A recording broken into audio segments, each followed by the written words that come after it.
Bonjour Hélène Frade. Bonjour Vincent. Il est l'heure de la revue de presse française. Et à la une de cette presse française ce matin, ce revers infligé en Allemagne par l'extrême droite à Angela Merkel. C'était en plus dans son fief ça s'appelle comment, dans Mecklembourg-Poméranie occidentale. Et c'est même un revers historique, Vincent.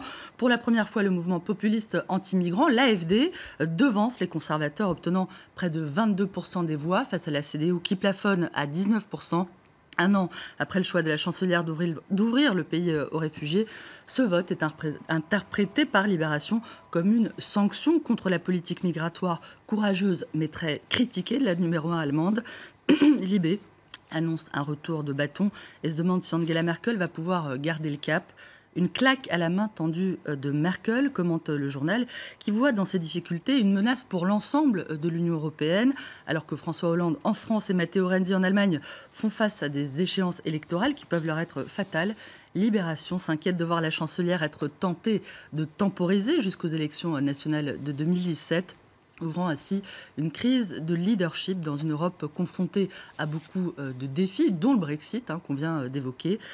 En Allemagne, une petite élection locale déstabilise la femme la plus puissante d'Europe, prévient Slate, qui évoque un sérieux avertissement pour la dirigeante et s'inquiète de voir l'AfD, ce parti qui s'implante partout en Allemagne, supplanter à la fois les conservateurs et la gauche radicale en tant que formation tribunicienne, profitant de toutes les frustrations et tous les ressentiments, je cite.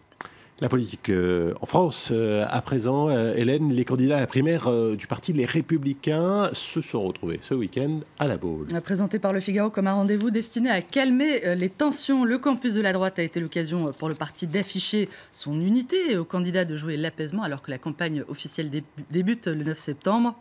Enfin, le débat d'idées et pas les querelles de personnes, c'est félicité Bruno Le Maire qui aurait pris soin comme ses rivaux, de ne pas rallumer la guerre des petites phrases assassines, selon Le Figaro. Une ode à l'unité reprise par Nicolas Sarkozy, d'après l'Opinion. Pas d'invectives, pas de petites phrases, pas de sifflets de militants, relève le journal, qui ne croit pas beaucoup néanmoins à l'avenir de cette harmonie. Pour l'unité, ça n'est pas gagné, poursuit le Parisien, qui raconte que l'ex-président a certes prôné une campagne sans attaque personnelle, mais qu'il ne s'est pas privé hier d'égratigner ses principaux rivaux, qui, eux, avaient préféré venir voir les militants la veille. Je propose un code de bonne conduite, a notamment proposé Alain Juppé, le favori des sondages.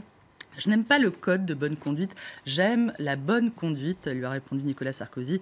Quand il faut un code, c'est qu'on est déjà dans le problème, je le cite. Et puis du côté du gouvernement, Hélène, on se prépare à affronter la remobilisation des syndicats opposés à la loi travail, une loi qui a pourtant été promulguée au début du mois d'août. Dans un entretien au Parisien, le secrétaire général de FO annonce un meeting commun avec la CGT mercredi et une manifestation dans une quarantaine de villes le 15 septembre prochain.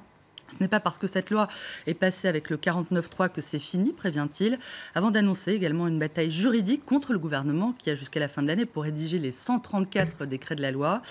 Nos services juridiques travaillent d'arrache-pied pour trouver les axes de recours. Il n'est jamais trop tard, veut croire Jean-Claude Mailly, qui revient aussi sur le bilan plus que mitigé, selon lui, de l'ex-ministre de l'économie Emmanuel Macron, décrit comme une courroie de transmission du MEDEF. L'incontournable Emmanuel Macron, dont le nom est décidément sur toutes les lèvres, ce qui peut donner le vertige à certains de ses détracteurs. À voir ce matin dans Libération avec le dessin de Willem. L'un de ses détracteurs s'est même évanoui dans la rue, on le voit. Diagnostic, c'est une overdose de Macron, beaucoup plus discret. En revanche, son prédécesseur, Jérôme Cahuzac, comparaît quant à lui à partir d'aujourd'hui devant le tribunal correctionnel de Paris pour blanchiment de fraude fiscale, d'après Libération, qui se risque à la métaphore familiale. Jérôme Cahuzac retrouve sa femme et son fisc. Joli. Allez, toute autre chose pour terminer, Hélène, la publication hier de la liste rouge des espèces menacées. Actualisée par l'Union internationale pour la conservation de la nature, cette liste, Vincent, fait apparaître que sur les 82 954 espèces animales et végétales qui sont prises en compte, 23 928 sont menacées, dont le plus grand primate existant, le gorille oriental, qui vit notamment en République démocratique du Congo. Il serait à un pas de l'extinction, selon Le Monde, qui rappelle que le patrimoine vivant est désormais majoritairement victime de la perte d'habitat naturel.